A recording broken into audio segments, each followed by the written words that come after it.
Hey everybody, this is herculespetix, founder, curator, docent, and gift shop employee of the herculespetix Academy of Comic Book Studies. Today we're going to continue our scholarly examination of the Legend of Kamui. Today we're going to be looking at number 5 through 9. This encompasses two different little story arcs. And once again, art and story by Sanpei Shirato. Let's take a look. Number 5, I'm a little, I don't know if I like this cover. I hate to say it, this is the kind of reason why I think I was turned off by manga as a youngster. Just that face is just so odd. Kind of reminds me of like Wendy Peeney's ElfQuest. Obviously, she was influenced by this, stuff like this. But I don't know, it just kind of looks crude to me. It's not a very good cover. So now we're still in the island of Tsugaru novella, but now we're up to 2 Ninja Part 1. Have a little splash page.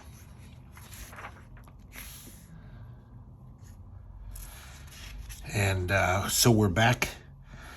We're in that little fishing village where Kamui has found refuge. And he's thinking to himself that he could live here for the rest of his days. He really likes it there. Once again, just beautiful shots of nature and the ocean, and just the way he draws this cliffside. Oh, it just blows me away, his style. Love it. Then we see the fishermen of the village going about their daily activities. The women are preparing the fish. I love this about manga, how they'll just slow down just to show like some process or the way people do things, and so we see these women extracting the meat from this, I don't know what this is, a spiny fish. Is that an abalone? Is that what those are called? I don't know. And it's just almost like a little documentary sociology thing about how they go about their business. And just to recap, we see the family that has taken Kamui in, Hanbai, Tsugaru, and their 2 youngest, the cute little kids. I don't think they've ever told us their names. But Kamui realizes he has to leave. Because, as we've seen, Tsugaru keeps trying to kill him because they're both runaway ninjas, and she will not believe that he's not there to harm her. So, that night, he walks down to the beach and he gets a boat and he's ready to shove off. But then Sayaka, the eldest daughter who's in love with Kamui, shows up. And she argues with him and pleads with him not to leave. And she just won't accept his answers. So he punches her in the gut. I think this is like some secret ninja punch that, doesn't hurt you but knocks you out. So he lays her down on the beach gently and he takes off. So he's sailing away and he says, "Farewell, Koshiki Island. I fear we shall never meet again." He really doesn't want to have to do this, but his honor says that he has to. Then there's a little puncture in the boat's hull. And then all of a sudden this, like, what do you call that? Trident crashes through the bottom of the boat. And Kamui falls into the water. And it's Tsugaru. Even though he's leaving, she wants to kill him. She just can't accept that he's not there to kill her. I love this. It's like better than Two-Fisted Tales. It's bare-breasted tales. It's rare. I haven't seen many fight scenes in my life where it's a full frontal or half frontal. But this is a pretty thrilling underwater scene here. This is great. And not just because of the bare breasts. Just really good action.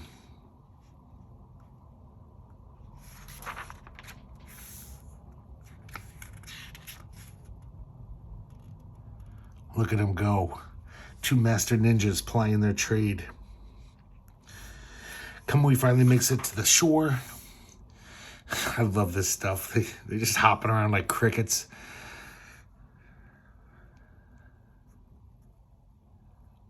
And then finally Kamui just says, enough. Just let's hear me out. I'm leaving. She says, you can't expect me to just think that you're not going to return and upset, my whole life again, try to kill me again. It almost seems like, she's not paranoid, though. I mean, she does have like a whole stealth of ninjas trying to kill her. And if you don't know that word, I just made it up. But I figure there's like a pride of lions, a gaggle of geese. I imagine a group of ninjas needs a name. So they're a stealth of ninjas. So the Kamui turns his back and basically just says, fine, just kill me if that's the only way we're going to solve this shit. And she runs at him. But then something upsets her footing. And her killing blow is a little disturbed. And this big needle-like thing goes right through his neck. But it's not a killing blow, which it does definitely look like a fatal wound to me. But I guess it's not. It turns out that this giant turtle just walked up on the beach right then. That's what she tripped over. And that's what made her, threw her aim off. And when she realizes that he really expected to die, she's like, maybe I'm wrong. But then all of a sudden, Sayaka shows up in a little boat. She says, Mother Kamui, Father's been arrested by the samurai. Kamui says, I'll help you. And Sugaro accepts his help. She needs him, even though she's always trying to kill him.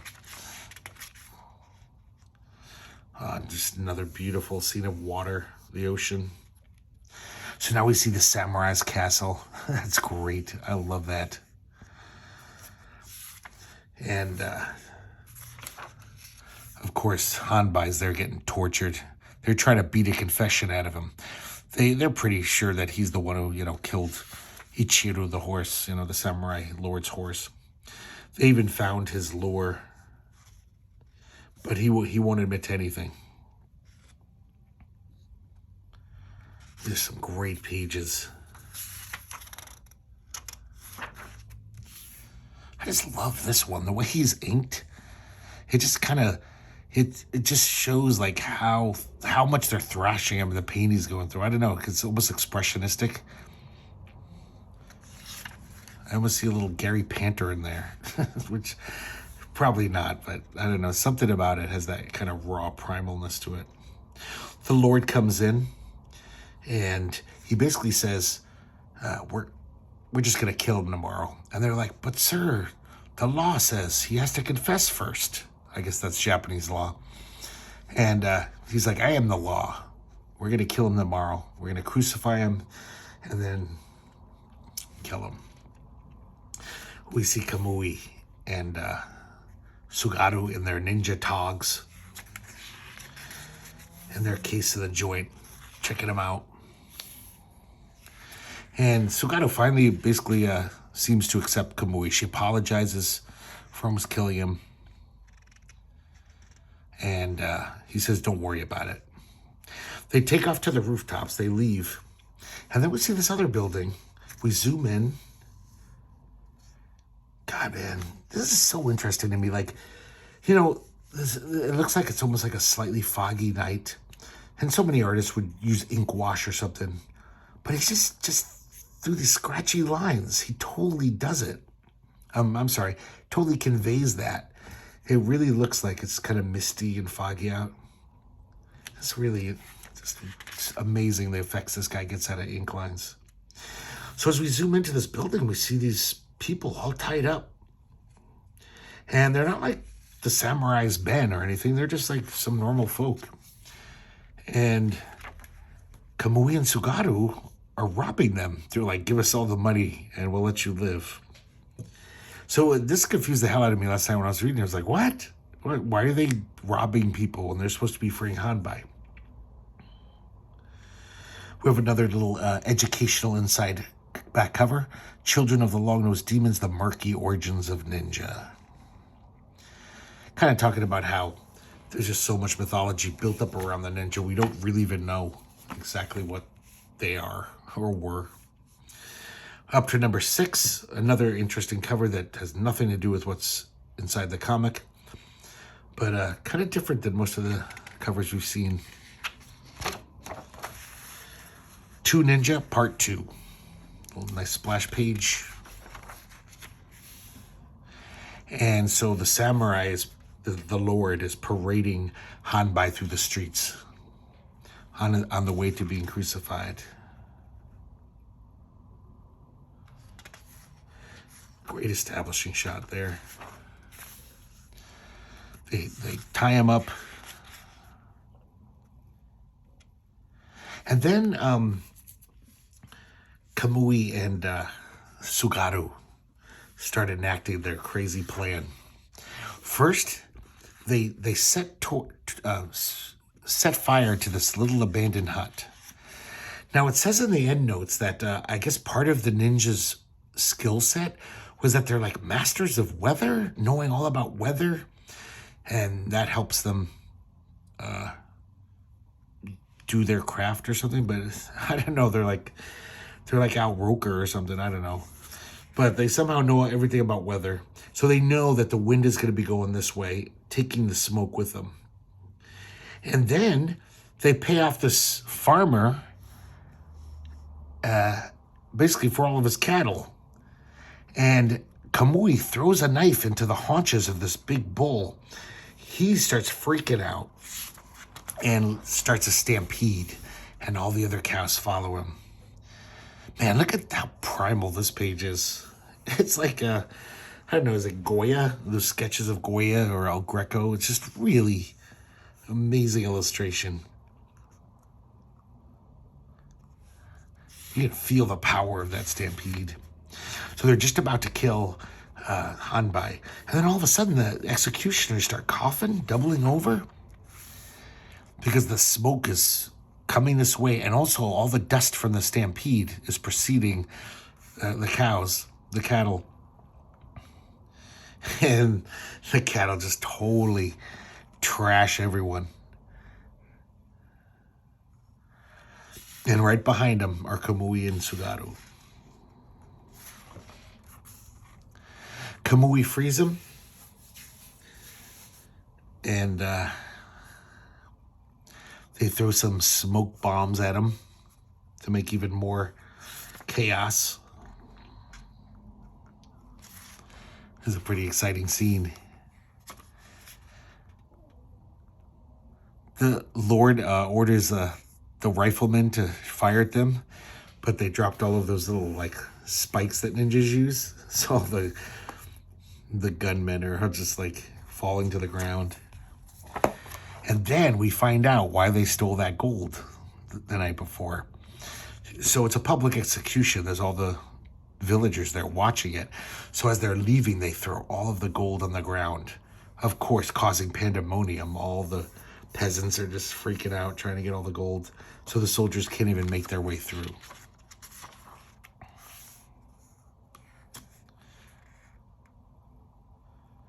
And I love this, how after all that craziness, that it slows down. Just wordless panels of just them writing through this natural setting.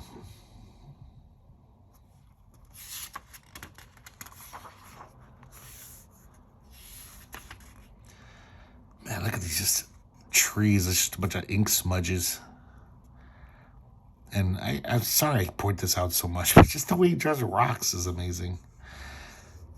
It's really good stuff. So they make it to the shore. Sayaka's waiting there with the boat. They put Hanbai on it, but then they say, "You go off. We'll stay behind." But then basically they get into a discussion. Kamui and Sugaru. He's saying, "Go with Sayaka. I can hold them off." But she says, I'm starting to realize I'm the one who brings danger to my family. Sooner or later, the ninja assassins will catch up with me, and then my family would be endangered. Anybody says, Kamui says basically, enough of this crap. You're going. Throws her on this horse, slaps the horse's ass behind, or rear. And he says, go catch Sayaka. You can catch her if you leave now. And then all of a sudden, this giant explosion. I think it's a cannonball. Man, that panel, just insane. Like how sketchy that is, but it makes it seem like it's the tumult of an explosion more so. And then it's the ninja assassins. They have caught up with her. So back to back, they're getting ready to fight him off, but they're totally outnumbered. The leader of the ninjas is surprised to find Kamui there. He's like, this is a 2-for-1 deal. This is great. We got you too. We were just here for Sagaru. Excuse me.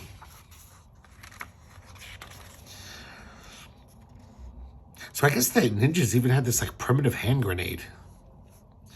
He throws it right next to our two heroes. All the fish die in the water and float to the surface. And so it looks like they're done for. They're totally surrounded by these ninjas.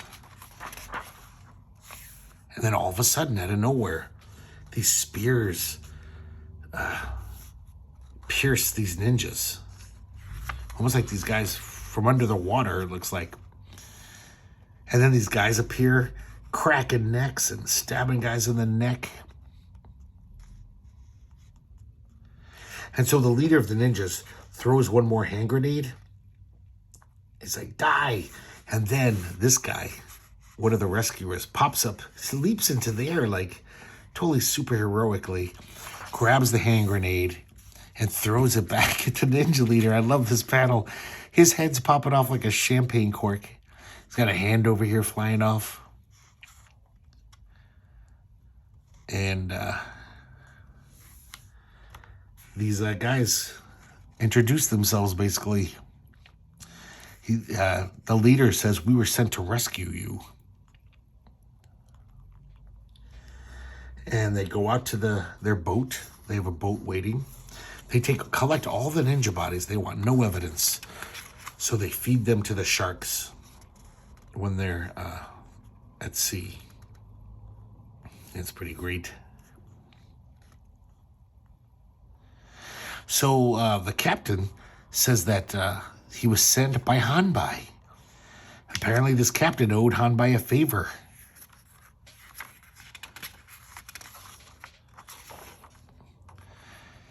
And Sugatu puts 2 and 2 together, and she realizes that Hanbai's probably known all along who she was, just didn't want to talk about it.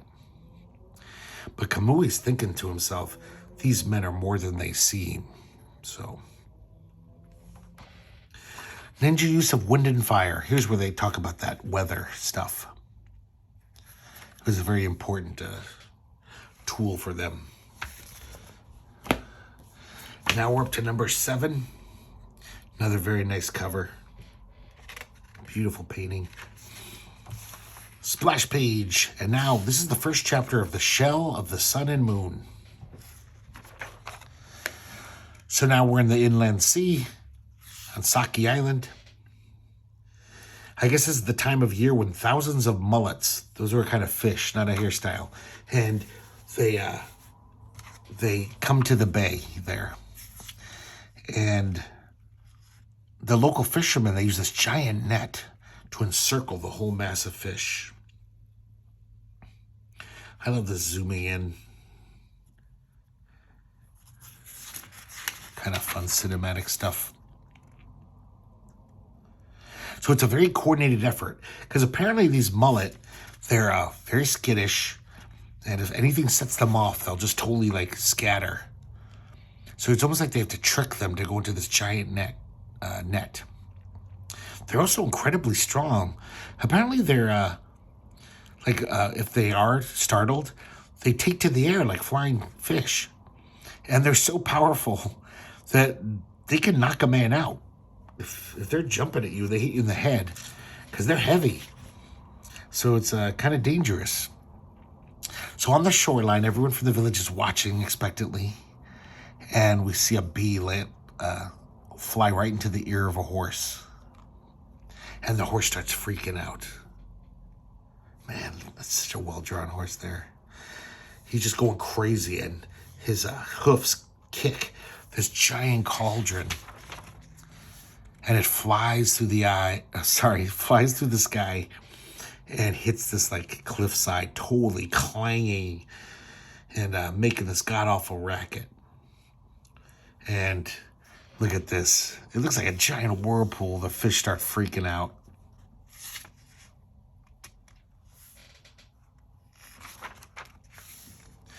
Man, I wish Shirato would just do a fishing comic. Maybe he did. But he makes fishing seem so exciting. So the mullet go nuts. They're just basically jumping at these guys in the boat. Well, they're just trying to escape, but unwittingly they're attacking them, knocking guys off the boat left and right. It's like a tsunami of fish. And then the sharks come, and they start chomping down on a bunch of the guys. That's some pretty terrifying stuff. So the survivors make it to land. Sorry, I skipped a page there. And, there's the wounded. They're corpses. The mutilated corpses they brought with them. All the villagers are crying over their family members who have died. And the elder of the village says, enough of this shit. We got to call the Watarishu. They're the traveling shark killers of the inland sea. And those are also the guys we met last issue. So we see the Watarishu ship. And they make it to the shore. And they approach the village. And basically they cut a deal. This is the Captain Fudo. And they're very generous, these Watarishu. They're like, yeah, we know you don't got a lot of money. We don't even care about money. Just make sure we have enough food and drink until we're satiated. They basically have to throw them a feast every night. That's all they ask. So he tells the elder of the village, he says, what we're going to need from you guys is to round up every stray dog you can, as many as you can. So we see the villagers netting dogs and trapping them, as many stray dogs as they can find. Even that sequence is kind of fun.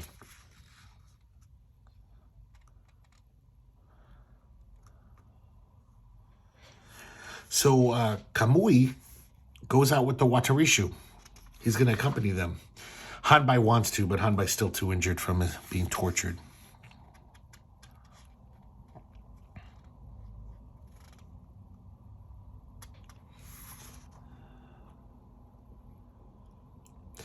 Kamui still suspects that something's up with Hanbai and the Watarishu. So he's going to stick around a little longer. Even though he knows he's already made the decision in his heart that he's got to go. So now this is a pretty great sequence showing how the Watarishu ply their trade.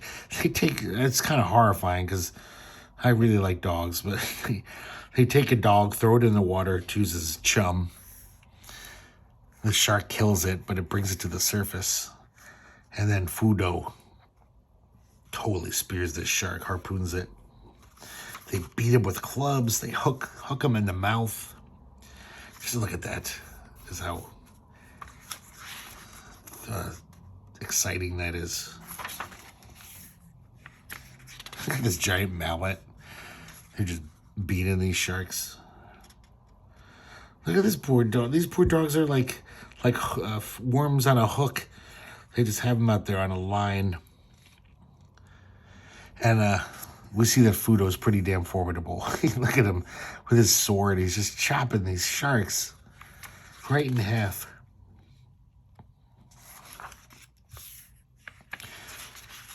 One of the sharks on deck, it turns out he's not as dead as they thought. He attacks this big guy. And he just gets into a headlock, cracks its neck. So then they basically say, okay, it's your turn, Kamui. Show us what you got. They give him this little like hand hatchet. They throw a dog in the water. A shark comes, and Kamui jumps into the sea, basically. But he never touches water. That's how skillful he is. Throws the hatchet right in the shark's head. Just pops down on his head for a second and leaps right back on the deck. But this is kind of weird. So all of a sudden, as soon as he lands on the deck, he has this like ninja intuition, ninjuition, if you will. And he says, someone wishes to kill me. There appears to be no evidence of anyone wanting to kill him, but it's just like his ninjuition, I guess. He just knows it. He can sense it. And as we finish this episode, he says, beyond all doubt, one of these men is a ninja assassin. We have a little educational thing about ninja and animals. I guess ninja were also very good dog trainers, and they know how to do everything. Number 8. Let's look at that cover for a while. And we're up to chapter 2 of The Shell of the Sun and Moon. So the Watarishu return to the village. They show them all of the shark heads. And all the villagers start beating the shark heads in anger. This little kid's saying, damn you, you killed my papa. This old lady's like, this is for my son. I once saw this documentary about like a tribe that lived near shark-infested waters. So it's almost like their whole life was this constant genocidal battle against sharks. Every day the sharks would get some of them. They'd go out, try to get revenge on the sharks. It kind of reminded me of that, where it's just like this hatred of these. It's almost like Serbia or something, Bosnia-Herzegovina. They just hate each other so much forever. So they're going to prepare for the feast for the Watarishu. And I kind of like this, just showing all the foods prepared. I don't know if this is how things looked back then, but if he researched it, but it's kind of interesting to me to see like what people ate in the olden times. Of course, they're bringing out lots of sake. Hanbai performs this ritual of purification before the meal, almost like a prayer.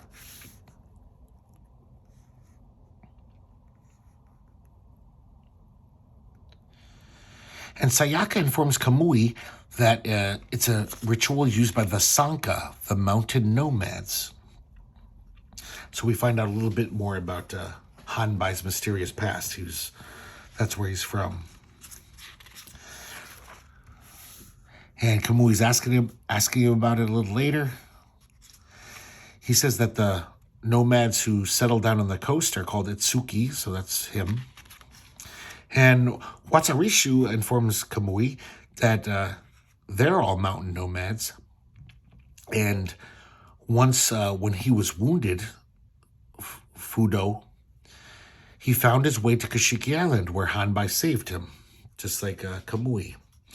So that's how he owes a debt to Hanbai.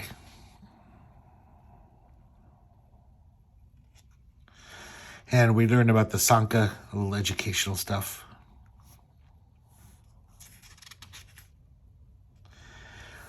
The Watarishu get Kamui drunk for the first time. He never had sake before. So everyone's having a great time. It's a happy, fun party. Kamui does a little magic trick for the Hanbai's 2 youngest.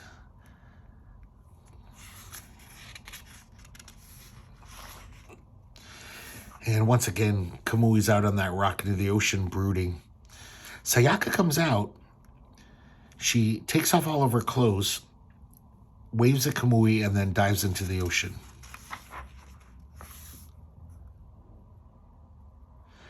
And it looks like she's looking for something on the sea floor with this little weird tool.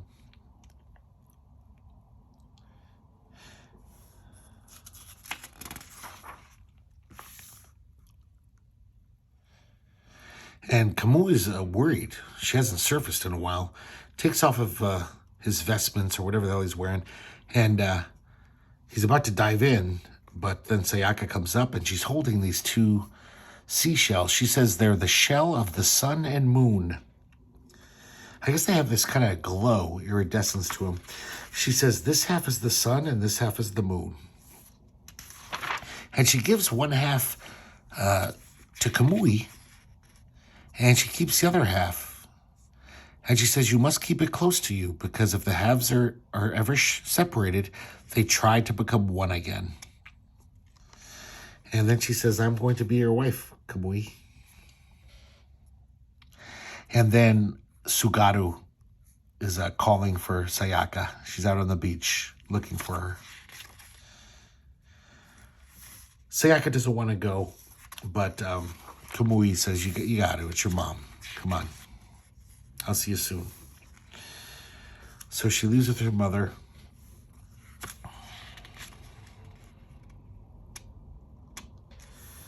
And once again, he's left to his own thoughts of how, he can be killed at any time by these ninjas.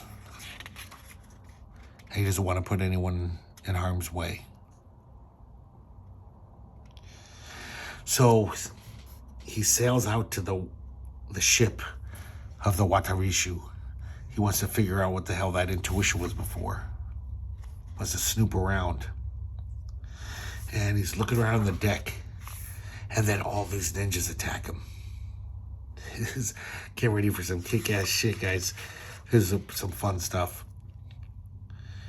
And it's really great action.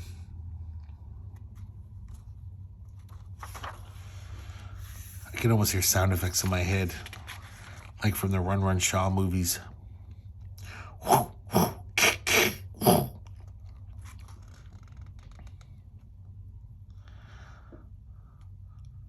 I'm glad I don't hear them speaking with those cheesy Australian accents, though.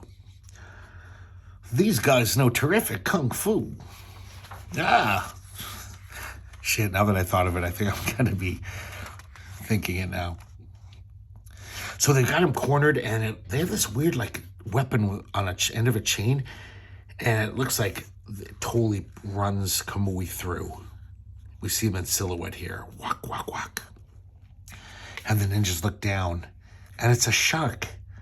So once again, Kamui used the kawarimi technique, the ninja art of illusion, to trick them into thinking they killed them. He jumps off the boat, and is swimming away, and they throw this giant net over him. Man, I just love this panel. Something about it. Almost the pure design of it. Really just striking. So Kamui's trapped in the net. He tries to cut through, but it's wire. It's metal wire. And he starts sinking to the bottom of the sea.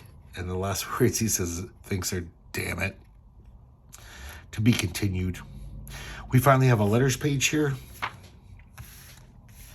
And once again, a wasted back cover. They could have had a whole other painting by Shirato.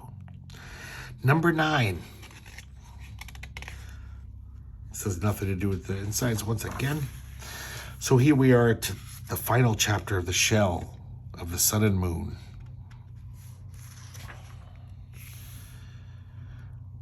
Kamui's sinking. Looks pretty desperate. Then we see the ninja on the boat. And they're talking amongst themselves. They say, it will be interesting to see how he manages to escape. And they take off their masks, and it's the Watarishu, the Fudo in the lead. So you're like, what's going on? So they say, something's wrong. He hasn't surfaced yet. And 2 of the ninjas dive down, the Watarishu dive down into the water to rescue him. And they see him in the net, and right when they're about to free him, this giant shark appears. So, of course, they just go hightailing it back to the boat. That's a weird-looking shark. I don't know about that shark. They pull him up to the ship just at the last second, in the nick of time.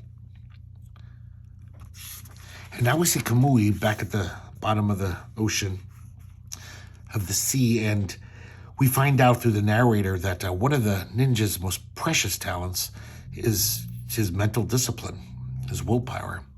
So even though he barely has any oxygen left in his lungs, he's like slowing down his thinking.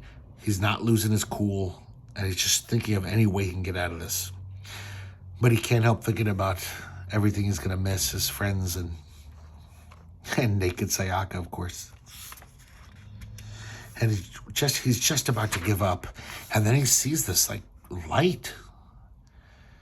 Turns out it's the shell that he dropped, the one that Sayaka gave him. He grabs it and uses it as a shovel so he can dig under the edge of the net.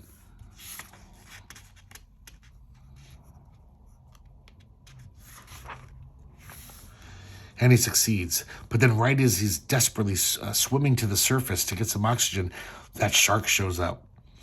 And he's just like, I don't have time for this shit. I just got to take this shark out as quick as I can. He swims right towards the shark.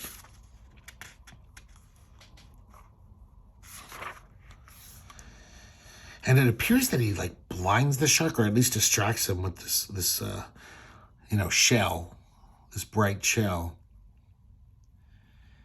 And it works because he stabs the shark, and I guess in its death throes, the shark luckily swam right to the surface, which was kind of like a rocket that just delivered Kamui right to the surface so he could get some air.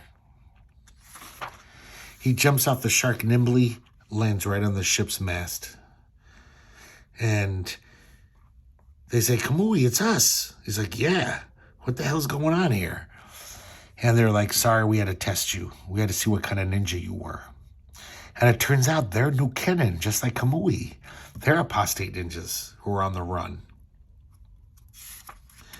He asks about Hanbai, and they say, no, Hanbai's not. He's not one of us. He really is a mountain nomad. And he tells Kamui that, we decided there's safety in numbers. The leader of the ninjas will at least think twice before attacking us. So they apologize once again for the test, but they had to. And they're basically like, yeah, you're okay with us. Fudo thinks to himself, though, despite the danger of our attack, he didn't reveal his technique the whole time. He's an extraordinary ninja. Because as we've talked about earlier, that the most precious, almost like secret power of a ninja is his particular sword technique. And no one else must know about it. So then they're back to their shark hunting. I just love these scenes. And that would be a great comic, just the Shark Hunters. I'd read that every month. And they make their way back to the village. And Kamui approaches Sugaru. And he asks her, he says, are you aware the Watarishu are actually Nukenin, like us? And she's surprised. And he also, as he's walking away, he says, I couldn't avoid joining them, so I'm no longer free to leave this place. So I'll be sticking around. You're going to have to deal with me. Some more just great nature shots of these seagulls wheeling around. Amazing waves crashing against the rocks. And Kamui's out there. He's got a harpoon. And he's basically trying to kill these two fish that are in this wave. And then he has to jump out of the wave's way. He has to kill the fish. It's almost like he's practicing something. He's trying to get this thing right. It's kind of odd. Wasn't really sure what was going on when I was reading this last night. I was like, what the hell is he doing?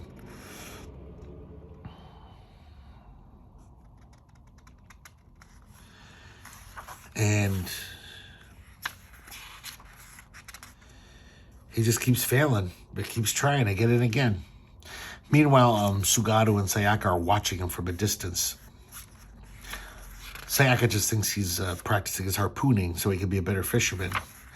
But he's actually doing this weird thing to train himself. And he succeeds. He spears the fish, avoids the wave, and we find out the time had finally come for Kamui to master a new secret sword technique. Because I don't know if you guys remember, he was attacked by a ninja who used Kamui's own technique against him. And that really unsettled him. So he's basically just going to make a new technique then. If somebody knows his old one, he's going to figure out a new one. And it looks like he did. Here we have an educational thing about the ranks in the ninja organization. I guess the head was called the Jonin. And then his corporals or generals were called the Genin. And then the grunts. Oh no, I'm sorry. The grunts are the Genin. And the Chunin are the middlemen. I kind of like those little pages. Very interesting to learn about that stuff. So that's it, guys. This one was 5 issues because that second story arc was 3 issues this time. Usually they're just 2-issue story arcs, but that one was 3, and I wanted to get it all in one. So I hope it wasn't too long. I hope you enjoyed looking at it. I hope you're enjoying Kamui, because this is going to go on for a little while. There's going to be a bunch of episodes of this if I want to get through this whole series.